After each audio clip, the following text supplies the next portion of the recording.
Welcome, history buffs. Can skin color or the shackles of slavery imprison a spirit created to be free? Today, we will journey beyond the dust of battles and the neighing of horses to tell the story of the man of whom the Arabs said, "Were it not for Antarah, the prestige of Abs would have been lost." He is the night poet, the free slave, Antarah ibn Shaddad. Prepare yourselves for a story that will change your view of strength and will. Like unshakable mountains, Antarah's resolve only grew stronger. Whenever he looked at his father, Shaddad, he saw a look of flight in his eyes, a man who knew the truth but lacked the courage to admit it. This only intensified Antarah's determination to assert his dominance over the entire tribe. He began intervening in fights that broke out between slaves and servants to enforce justice. He would champion the oppressed and strike the oppressor without fearing the master's punishment, until his reputation among the shepherds grew, assuring them that he was the invincible Antarah the madman. On one occasion, a group of young bandits attacked the edges of the pasture to steal some camels. They thought the black slave would flee in fear of their gleaming swords and masked faces, but they were surprised to find a black giant standing before them like a solid, unyielding rock. He gripped the heavy tent pole and waved it in the air like a feather, then charged at them. He struck first, knocking one of them from his horse, and then unleashed a brutal attack on the rest, the likes of which they had never seen before until they fled, cursing the hour. They coveted the camels of this slave, and Antarah returned safely to his father's enclosures with them, without expecting thanks. Instead, his father glared at him reproachfully for risking himself and his master's wealth, saying coldly and harshly, "You were not created for fighting, but for milking." Antarah swallowed the insult, biting his lip until it bled with rage. He realized that the path to freedom would not be through protecting camels and sheep, but through something greater and more significant that would force them to submit. He was secretly planning something far from everyone's knowledge. He crafted a sword for himself from an old piece of iron he found in the desert, and saved his food to buy a scrawny mare that his people had rejected. He secretly cared for her and fed her camel's milk until she grew strong, so that he would secretly possess what qualified him to be a true knight when needed. But no one knew this hidden secret except his poor mother, Zabiba, who feared for him from his father's wrath and his master's anger. The arrogant tribe would constantly plead with him to accept his fate and not aspire to anything beyond it. They would say, "My son, we are slaves and they are masters, so do not bring us misery." But their words only strengthened his resolve to break this unjust and oppressive rule. How could he accept humiliation when he felt within him the pride of kings and the dignity of free men? How could he accept being a slave when he was the son of Shaddad ibn Qarad, the chief of Abs? Amidst this bitter inner conflict that tormented his soul, a single ray of light penetrated his darkened heart, keeping him alive. This light emanated from a large ornate tent in the heart of the Banu Qarad encampment, where his cousin Malik lived. This was the girl who had captivated him since childhood, Abla, who represented for him all that was beautiful and pure in this world. No eye had ever seen her beauty and gentleness in all of Arabia. He would be content to gaze upon her shadow from afar as she moved within the tent, or to eavesdrop on her laughter with her friends on evening gatherings, and a tremor would run through his strong body, a tremor more powerful than any sword. The enemies knew deep down that this love was a kind of madness, How could a black, despised slave, possessing neither dirham nor dinar nor lineage, aspire to marry his mistress? The women of Abs, the most beautiful of the tribe's daughters, the kings of the tribes and the wealthy vied for her hand, offering her jewels and vast quantities of gold and silver as dowry, while he possessed nothing but his wounded heart and his sword, which he had yet to draw. His emotions began to overflow like a raging torrent, transforming into timeless Arabic poetry, poems that flowed from his afflicted heart like fresh water. These verses spread among the young men and women like wildfire, until the name of Abla was on every tongue in the vast deserts of Najd. travelers carried the lovelorn slaves' poetry on their journeys, reaching neighboring tribes. This enraged her father, Malik ibn Qarad, and his brother, Prince Shaddad. How could a black despised slave dare to write love poems about his mistress, the free women of Abs, and how could a shepherd? Abel had no right to look up to anyone above him, so Shaddad summoned his son to his tent, sparks flying from his eyes with intense anger and resentment. He confronted him with the harsh truth that Antarah had tried to escape throughout his miserable life. He roared, "Never look up to what is not yours. You are my slave, the son of my maidservant, and your duty is to protect the camels, not to compose poetry and love songs. You will never be worthy of Abla, even if your stature reaches the heavens, Antarah. If I hear you mention her name again, I will cut out your tongue and make you an example for all slaves." These words were like a poisoned dagger, violently piercing the heart of the noble knight. How could his father disown him and treat him like a cheap possession when he possessed the spirit of a hero? He left. Antarah returned from his father's presence heartbroken, but he was never humiliated. He resolved to teach his oppressive tribe a lesson they would never forget. He refused to participate in raids and ceased repelling attacks. Taking his sword and spear, he sat atop a high hill, silently observing the encampments. Meanwhile, the enemy lay in wait for the Abs tribe. Having learned of their internal divisions, news had reached the Tei tribe that the Black Knight had withdrawn. The Tei tribe launched a surprise and devastating attack on the encampment in broad daylight, raiding the camels and women like a raging torrent. The cries of the women and children filled the air. Shaddad and Malik defended their honor with all their might, but the enemy's superior numbers overwhelmed them. The siege tightened around the Banu Abs. Antarah, from his distant vantage point, witnessed the enemy plundering his people's tents, his family, and his home. He saw a sight that tore his heart from his chest and set his blood ablaze. He saw his beloved Abla, screaming and pleading for help as she was led away. She looked right and left, searching for her protector, her lion. His blood boiled, and his hand moved unconsciously toward the hilt of his sword. But his wounded pride prevented him from moving. He did not want to fight like a slave defending his master's property. He wanted to fight like a free man. His father, Shaddad, approached him in terror, surrounded by enemies, and shouted at him, his face covered in blood, "Charge, Antarah!" "We realized before the annihilation," said Antarah, his voice cold and bitterly mocking. "A slave is not good at charging, my master. He is only good at milking and shearing. How can someone like me fight knights when he is only fit for herding sheep and servitude?" His words were like a resounding slap to his father's face. Shaddad realized his son would not move unless he received his due, and that this black slave was the only one capable of saving the tribe from annihilation. So he shouted a cry that echoed across the horizons and changed Antarah's life forever. "Charge, Antarah, you are free. Charge, I am truly your father." No sooner had Antarah heard the word free than he erupted like a raging volcano. It was as if the iron shackles had shattered from his wrists and his soul. He mounted his white horse and unleashed himself towards the heart of the grinding battle, repeating his famous verse, "I am the hybrid. Antarah, every man protects his honor," and he pounced on the enemy armies like a swooping falcon on its frightened prey. Every blow he struck sent heads flying, and every thrust of his long spear tore hearts from chests. People described his fighting as that of a raging giant. He cut through the enemy's swarming ranks until he reached their leader, who had captured Abla. This leader was a formidable, arrogant knight.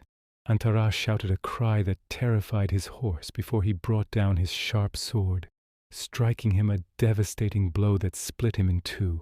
He fell dead, and Antarah seized the reins of Abla's camel.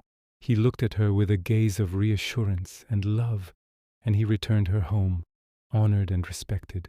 The remaining enemies fled, utterly terrified. Antarah returned that evening not as a camel herder, but as a hero crowned with laurels and victory. Everyone looked upon him with respect and reverence. The men of the tribe gathered around him, congratulating him on his triumph and thanking him. Shaddad fulfilled his promise, willingly or unwillingly, and acknowledged Antarah as his son before all the tribes. Thus Antarah became a distinguished knight. But was this the happy ending to his impossible love story with his cousin? After things calmed down, reality returned to impose its harsh conditions. Antarah went to his uncle Malik to ask for Abla's hand, believing his uncle would welcome him after he had rescued his daughter from captivity. But Malik was a cunning man who did not want to give his daughter to the son of Zabiba, yet could not openly refuse him after what he had done. So he resorted to a trick, a cunning and devilish scheme to get rid of Antarah without killing him, when he demanded an exorbitant dowry. He told him, "O Antarah, my daughter is precious and only worthy of one who offers the most precious dowry. Abla's dowry is 1,000 camels of the finest red camels." These camels were extremely rare and only found with King Nu'man ibn al-Mundir, the king of Hira in the distant land of Iraq, protected by armies, jinn, and terrors. Malik knew for certain that Nu'man would not part with his camels and would kill whoever tried to take them. Antarah's uncle approached, intending to send him to his death at the hands of the king of the Arabs and non-Arabs. He thought Antarah would refuse this impossible condition, or would inevitably perish on his journey. But the ardent knight looked into his uncle's eyes with unwavering confidence and resolute defiance. He immediately accepted the impossible condition without flinching or hesitating for a moment. For him, Abla was worth braving seas of blood and fire. He returned to his tent to prepare his belongings and weapons for this journey, from which there was likely no return. He saddled his white horse, which sensed his anxiety and tension. He bid Abla's sorrowful gaze a silent farewell, more eloquent than any words or poems. Then he kissed his mother Zabiba's hand, who wept bitterly, fearing for him in the unknown. He leaped onto his horse with the skill of a seasoned knight. He cast one last glance at the encampments of the Absan tribe. Then he set off alone, cutting through the desert with the speed of the wind towards the far north. With an iron will, he headed towards the kingdom of the Lakhmids in Iraq, disappearing among the sand dunes. The journey of the lone knight was long, traversing the desolate desert and its deadly perils.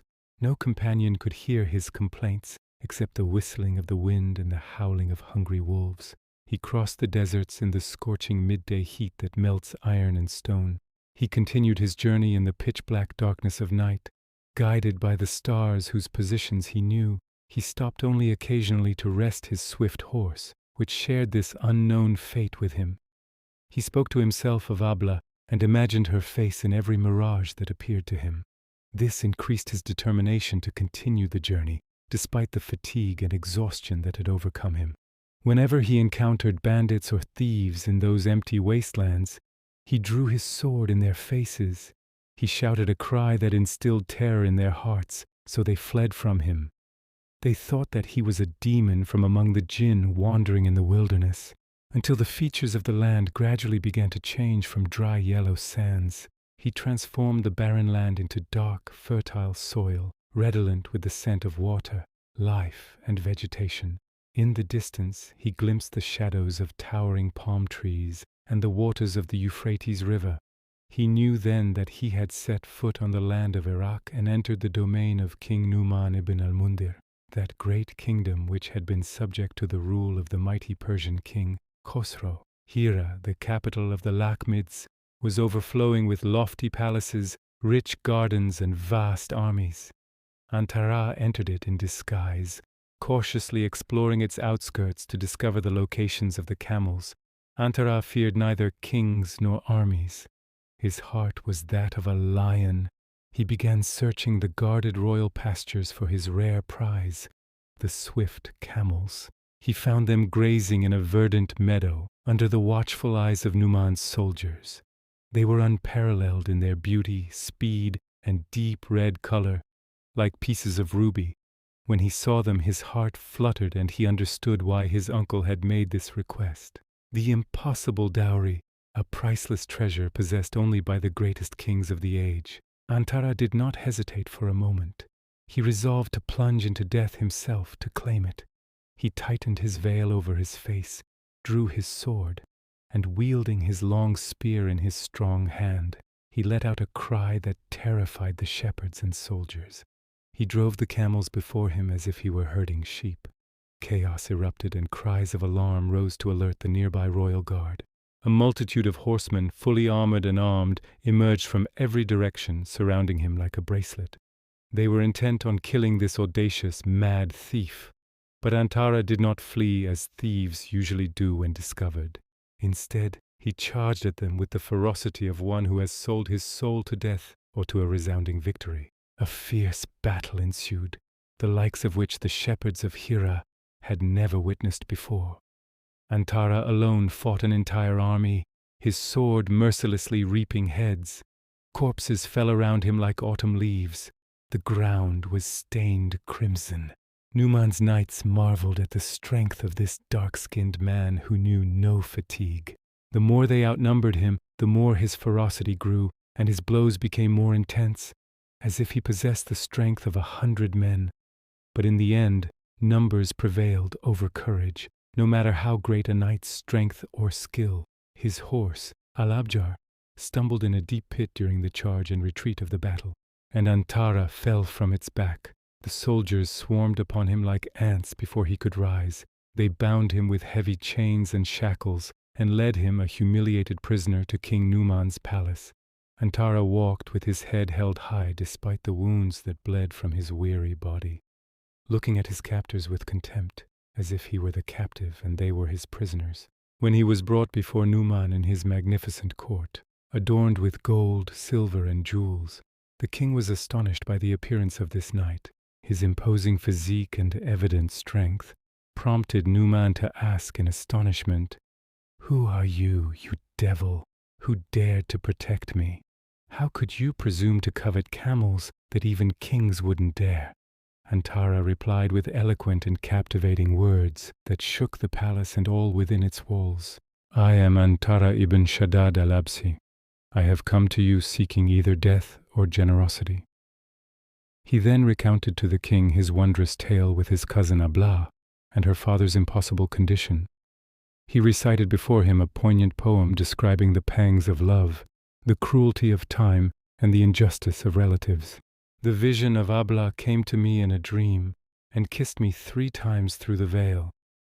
Numan's heart softened at what he heard, but he wanted to test the strength of this legendary slave and ascertain whether the tales of his bravery were true or merely poetic fantasies. So he ordered his soldiers to throw Antarah into an enclosed courtyard with a hungry, ferocious lion.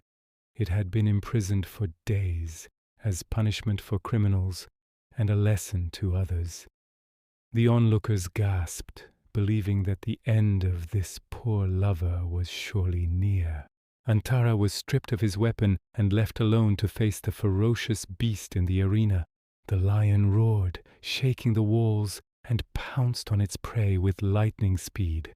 But Antarah stood firm like a mighty mountain, not budging an inch. He waited until the lion drew near, then dodged it with astonishing agility, disproportionate to its size. With his steely hands he seized the lion's jaws and tore at its mouth with superhuman strength. Antarah screamed a scream louder than the lion's roar as he wrestled with death face to face. He managed to break the beast's neck and kill it with his bare hands before the king's eyes.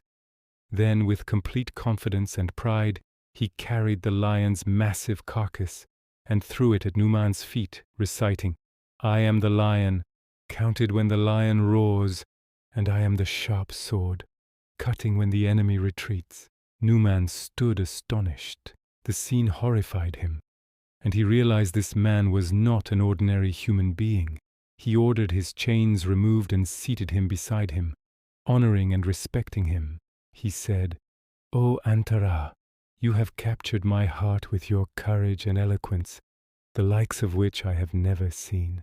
By God, if you asked for all my kingdom, I would give it to you willingly. So what is your need?" Antarah said, "I do not desire a king, my lord, but rather the swift camels for my cousin's dowry."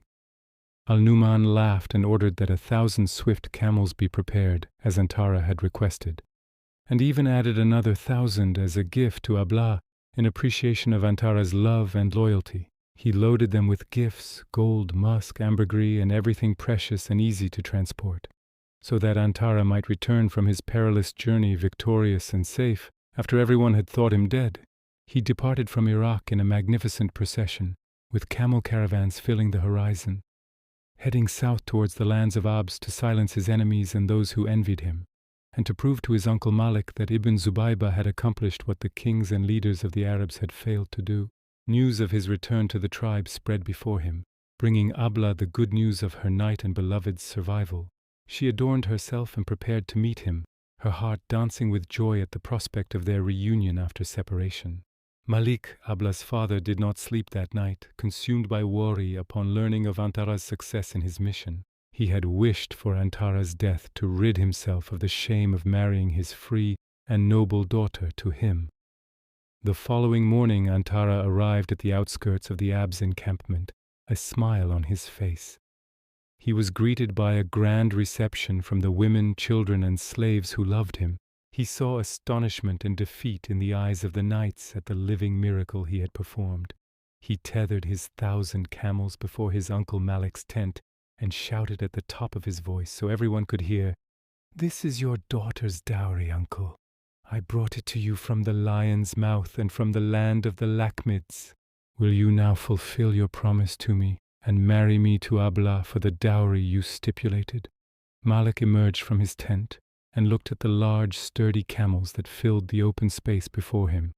Then he looked at Antarah with a mysterious gaze that mixed outward admiration with hidden hatred. In a calm voice laced with the cunning of a fox, he said, "You have fulfilled your promise, my nephew, but do not think that marrying free women ends with simply leading the camels to the encampment.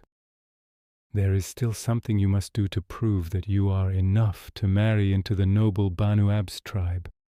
Antar's smile froze. He felt his battle wasn't over as he'd thought, that his uncle was hiding something far more cunning and deceitful than his fight with the ferocious lions. Those cryptic words were merely the beginning of a new chapter of procrastination and delay. Malik kept making excuses, claiming that preparing the bride required a long time to befit her status, and that the camels and birds had to graze in the lands of Abs so that everyone near and far could see them. Antar endured his uncle's trickery with the patience of a camel bearing heavy loads in the desert, swallowing the bitterness of waiting, which was more painful than the blows of swords and the thrusts of spears. In those days, another man was seething with jealousy and envy, Antarah ibn Shaddad, the pampered youth who also coveted Abla's hand in marriage. He saw Antar as merely a lucky slave undeserving of such glory. Antarah began to stalk Antar in gatherings, trying to belittle him before the nobles. And one night, on one evening, tribal elders gathered, drinking wine. Antarah stood boasting of his lineage, beauty, and fine clothes from the Levant. He looked at Antarah with disdain, saying loudly, "You, son of Zabiba, even with camels are still a shepherd in our eyes. A slave wields a sword, but eloquence belongs to masters. You know only shepherd's talk, not true speech. How can you compete with great poets, with your inarticulate speech and dark skin?" Laughter erupted. A fire burned in Antarah's chest. This attack on his talent pained him more than denying his lineage or freedom. He knew he possessed a poet's tender heart. Antarah stood, veins bulging, eyes shining. Calmly like thunder he said, "O Antarah, I swear by God, I will say, a poem passed down by Arabs until Judgment Day, beyond your people's ability. None of you can produce its like. I will hang it on the Kaaba, witnessing that blackness is not skin deep, but in hearts lacking chivalry, honor, and justice." Antarah left, wandering aimlessly in the desert moonlight. People were bewildered, wondering if he was mad or truthful. He sat among Abla's old home ruins, drawing inspiration from memories and winds for his immortal ode. He composed verses, crafting meanings like a goldsmith. He lamented the ruins. Have poets left anything unsaid? Or recognized the home after fading? In it, he describes his chaste love, bravery in battles, his horse's strength, and how he plunged into the fray, blood dripping. "And I remembered you. The spears are drinking from me, and the Indian swords drip with my blood." Antarah spent many long nights refining his poem until it was perfected, a unique gem combining pride, love, enthusiasm, and wisdom. When the Hajj season arrived, with Arab tribes gathered in Mecca and poets competing at Ukka's market, Antarah prepared to depart. He reached Mecca and entered the Ukaz market where al-Nabiga al-Dubyani judged the poets. Al-Nabiga's tent was made of red leather, and poets would approach it trembling with fear of his criticism. Antarah stepped forward before the great critics and poets with pride and dignity, reciting his poem in a resonant voice. With each verse, shouts of admiration and astonishment rose. How could this slave warrior possess such tenderness in his poetry? The love poetry and the power of its descriptions, and when he reached the description of his battle, and how his enemies prayed for his safety, he said, "Those who witness the battle tell you that I rush into the fray and refrain from taking spoils." Then al-Nabiga al-Dubyani stood and uttered his decisive words, which history recorded in letters of gold. "O son of Shaddad, you have composed poetry that neither the most skilled nor the most powerful can match. By the Kaaba, it is the finest poem of this year and deserves to be immortalized." So he ordered the Quraysh and Arab leaders to write this poem in precious gold ink and hang it on the curtains of the holy Kaaba, so that every pilgrim, visitor, and worshipper could read it, making it one of the 7 or 10 Muallaqat, the pinnacle of Arabic poetry. Antarah returned to his people, having attained an honor no one before him in Abs had achieved. He was no longer merely a valiant knight, but the poet of the tribe and its eloquent voice, with which Arabs everywhere boasted. He silenced Amara and every envious person who taunted him about his dark skin or mother. Now his blackness symbolized the night that holds the stars and the ink that writes glory. But while Antarah basked in this literary victory, believing the path to Malik's heart was paved for marriage, fate held catastrophe. A simple, insignificant event, but it was the spark for a raging, unquenchable fire across the Arabian Peninsula. In one of the famous horse races between the tribe of Abs and the neighboring tribe of Dubyan, the riders of Dahis and al-Ghabra raced. Dahis almost won, but treacherous men from Dubyan set a trap, striking his horse's face to cause it to stumble, allowing al-Ghabra to win through cheating, deception, and trickery. This ignited the anger of the Bani Abs, and rage burned in the hearts of the men. From both sides, a man was killed here and a man there, igniting the ill-fated war of Dahis and Ghabra, a war said to have left nothing untouched. It raged for 40 long years, consuming the youth of both tribes, orphaning children and widowing women, all because of a horse race. Antarah found himself once again at the heart of the storm, forced to take up the sword. But this time his fight was not merely to defend camels or repel a passing raid. It was a protracted existential war that drained both body and soul every day. Antarah became the commander of the left flank of the Abs army and its undisputed protector. He fought battles so terrifying that even children would be ashamed of them, against the fierce knights of Dubyan and their allies. In every battle he displayed a skill that commanded the respect of both friend and foe. He charged and retreated, reciting poetry amidst the chaos to reassure his fearful comrades. Years passed, and Antarah continued to wade through a sea of blood without reaching the shores of safety. His black hair began to turn gray from the many horrors he had witnessed and endured, but his love for Abla remained youthful and vibrant. In his heart, neither the years nor the wars changed him. Even though Malik exploited the war to postpone the marriage time and again under the pretext of being busy, Antarah grew weary of the false promises, and despair began to creep into his tired soul. Was he destined to spend his entire life on the battlefields without rest? Would his sword remain forever brandished, never to return to its sheath and find joy with his beloved? The war was taking everything from him, giving him nothing but more wounds and pain. In one of those decisive battles between Abs and Dubyan at Jabal Qatan, the armies gathered for a major confrontation, said to be the one that would resolve this long conflict. Antarah stood at the front of the ranks, gazing at the enemy army that filled the horizon, knowing that this day would be unlike any other in the history of this cursed war.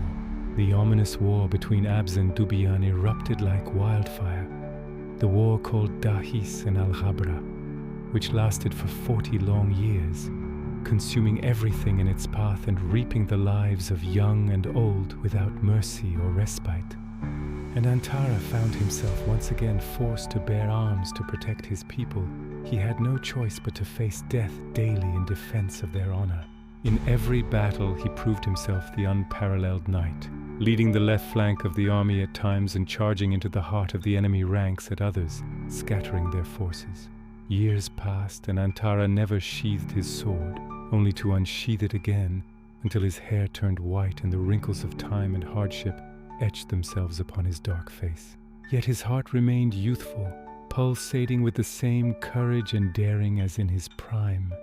His awe-inspiring presence in the hearts of the Arabs prevented even the bravest warriors from facing him alone. The mere mention of Antarah's name was enough to make the most feared knights tremble before the encounter. In one decisive battle at the towering Mount Qatan, he fought valiantly, lifting the burden from his tribe after they had nearly been wiped out. He inflicted a crushing defeat upon the enemy armies, a defeat that became legendary. But this continuous glory created enemies who dared not engage him in honorable combat. So his enemies resorted to treachery and cowardice, after despairing of defeating him by the sword. Among them was a spiteful and vengeful man named Wazir ibn Jabir al-Nabhani. This man harbored an old grudge against Antarah, dating back many years, as Antarah had killed his father in a raid, leaving him an orphan seething with vengeance. Wazir knew he could never defeat Antarah in open combat, so he went to practice archery in the mountain ravines, far from prying eyes, until he became a skilled archer who never missed his target, no matter how precise or distant. Not content with this, he crafted special arrows, soaking their tips in a deadly poison, a poison so potent that even a single drop would render it ineffective.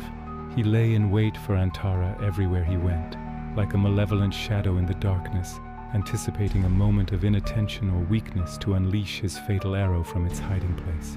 During those days, Antarah's body was worn down by exhaustion and severe fatigue. The many battles and heavy armor had weakened his bones and burdened him. He was a little free and wished to spend the rest of his life in peace beside his camels and family, but fate had an end in store for him, befitting the knightly life he had led. On a bitterly cold and dark night, with the wind whipping the tents fiercely, Antarah heard a commotion and cries for help coming from the direction of the distant camel pastures. A group of young thieves had raided his beloved camels, sent by Wazir ibn Jabir to provoke the old lion, driving him from his warm den into the open where death lurks in the darkness. Antarah could not contain himself when he learned that his camels were in imminent danger. He rose heavily from his bed, overcoming his pain, quickly donned his armor, and mounted his camel. He mounted his old gray horse, which, like him, had never betrayed him. He went out alone into the dark night to defend his property and honor, as was his custom. Despite advice to send young men, Antarah refused to rest. Swords were being drawn against his home. He reached the pasture and found the thieves driving the camels quickly towards the valley's ravines. He shouted his familiar cry, the one that could stop birds in the sky. "Where are you going, you night thieves? Do you think Antarah is dead and gone?" The thieves trembled at the sound of his voice, abandoning the camels and fleeing in every direction. The mere echo of his voice was enough to defeat them without him even raising a sword against them.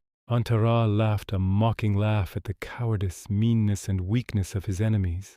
He dismounted to inspect his camels, checking on them one by one with tenderness, unaware that this flight was but part of a carefully planned scheme. In the darkness of a narrow ravine between the black rocks, Wazir ibn Jabir lurked like a snake. He watched Antarah's movements with the eyes of a hawk, waiting for the opportune moment to betray him. The air was bitterly cold, and the wind whistled an eerie sound like a mourner announcing the dead. Antarah felt a strange shiver run through his body, one he had never known before. His soul whispered to him that the end was near on this dark night. He looked around cautiously, like a seasoned warrior who had known danger all his long life. But the darkness was absolute, and nothing could be seen beyond the silent rocks. In that moment when the wind calmed slightly, and silence descended upon the place, he heard the bowstring ring. The poisoned arrow shot through the air with a swiftness invisible to the eye, heading towards the body of the hero, whom thousands of swords had failed to harm in battle. The arrow struck him mortally, piercing his body and lodging deep within his entrails. Antar staggered slightly and placed his rough hand on the source of the pain. The burning pain in his side made him look at the black blood that began to gush from it onto his clothes.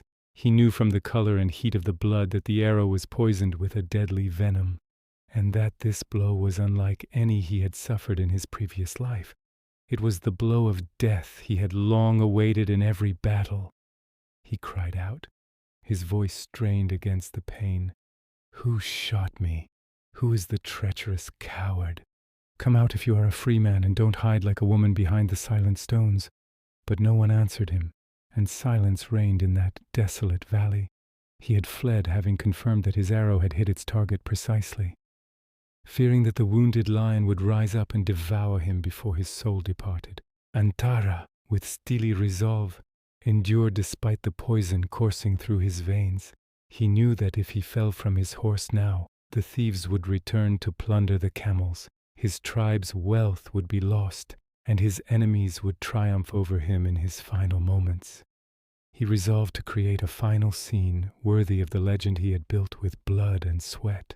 He stood tall and settled on his horse, as firm as an unshakable mountain. He grasped his long, sturdy spear in his right hand, planting it firmly on the ground for support. He remained standing, his eyes wide open, like embers in the darkness, gazing towards the enemy. He awaited the dawn to protect the camels with his body, even as he bid farewell to the world and his loved ones. Those who saw him from afar would have mistaken him for a knight ready for battle, not a dead man. The hours passed slowly, as the poison slowly and painfully consumed his heart and entrails. Antar remained patient and steadfast, never complaining or lamenting except to his Creator and Lord in the highest heavens. He remembered the face of Abla and bid farewell to the desert where he had lived and loved all his life. The sun rose with its brilliant light, revealing a scene the desert had never witnessed before. A mighty knight mounted on his mount, gripping his spear with an iron fist that would never loosen. The thieves and his enemies stood far away, trembling with fear, not daring to advance a single step.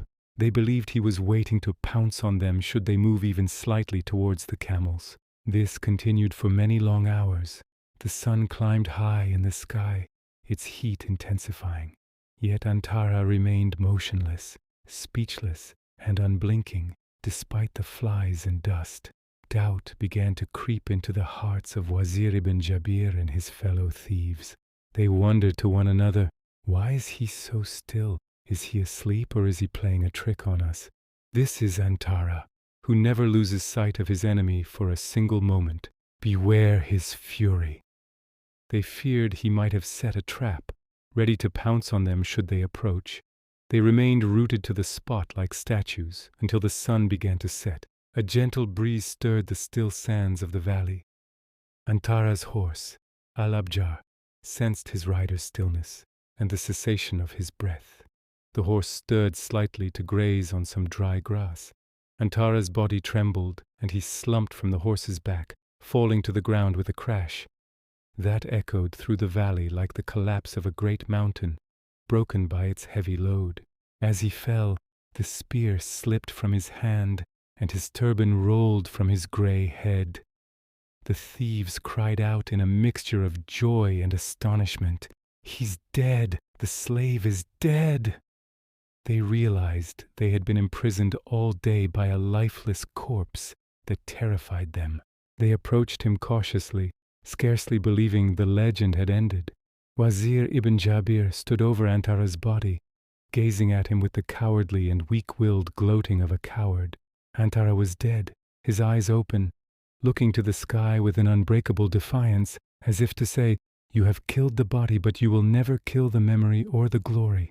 The thieves tried to steal his shield and sword, but they found it difficult to wrest them from his hand, for his fingers were still firmly gripping the sword even in death, as if it were part of him. So they left him where he was, took the camels, and fled quickly, fearing pursuit.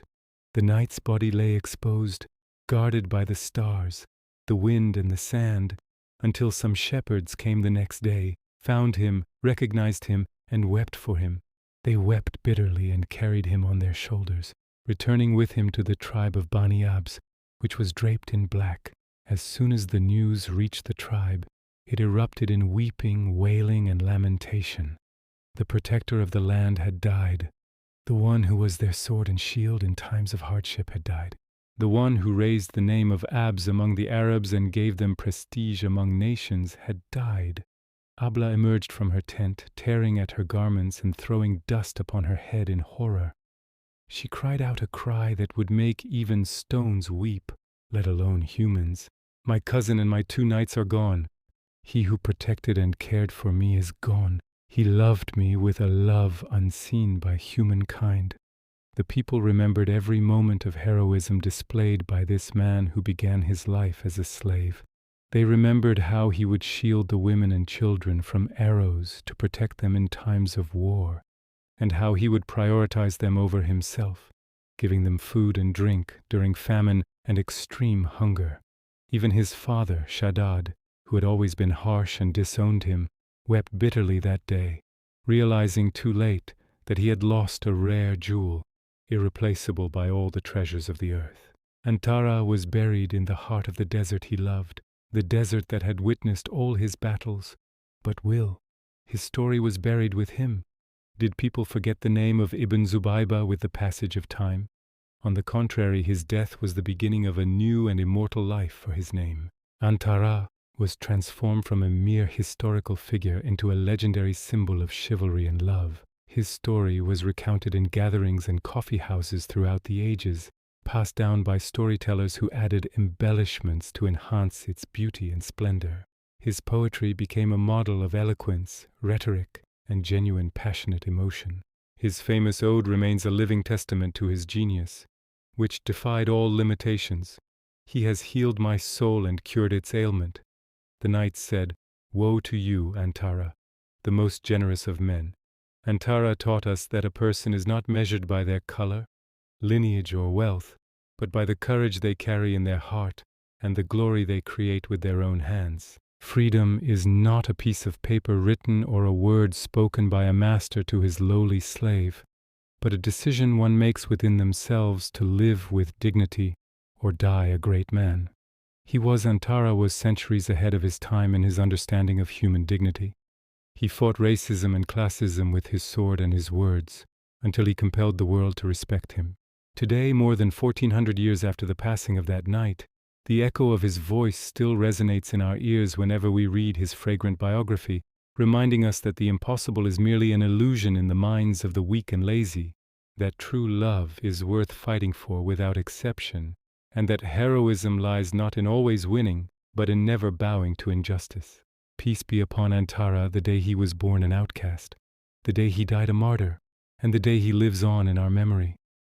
Peace be upon the knight who combined the harshness of the sword with the tenderness of poetry in one heart, and peace be upon every free soul that rejected constraints and strived for the light, whatever the cost. And so, today we close one of the greatest pages of glorious Arab history, a page written in blood, tears, and poetry to remain a beacon for future generations. We hope that this epic journey has pleased you, touched your hearts, and that you have lived with us the details. The life of Antarah is as if you were witnessing it firsthand. If you enjoyed this captivating and painstakingly crafted narrative, please support us with your encouragement, which fuels our continued efforts to provide more content. Click the like button now so this video reaches every history enthusiast, subscribe to the channel, and activate the notification bell so you don't miss our upcoming stories. We have many secrets and figures waiting to be told. Share this video with your friends and family so everyone can benefit and enjoy. Write to us in the comments below about your opinion of Antarah ibn Shaddad and which historical figure you'd like us to discuss in the next video. Would you like the story of Azir Salem, Khalid ibn al-Walid, or another figure? Your opinion matters to us, and your suggestions guide us in choosing our future topics. Thank you for your kind attention and the precious time you gave us. We'll meet again soon in a new historical epic, God willing. May you always be well. May God protect and preserve you, And until we meet again, friends of knowledge and history. And so Antarah fell from his horse, but his name remained soaring in the sky of glory. Antarah's story was not just about fighting and swords, but a cry against injustice and an undying love poem. If the story of the Black Knight has inspired you, don't forget to like the video and subscribe to the channel. And tell us in the comments, what is your favorite verse of poetry by Antarah? See you in the next story.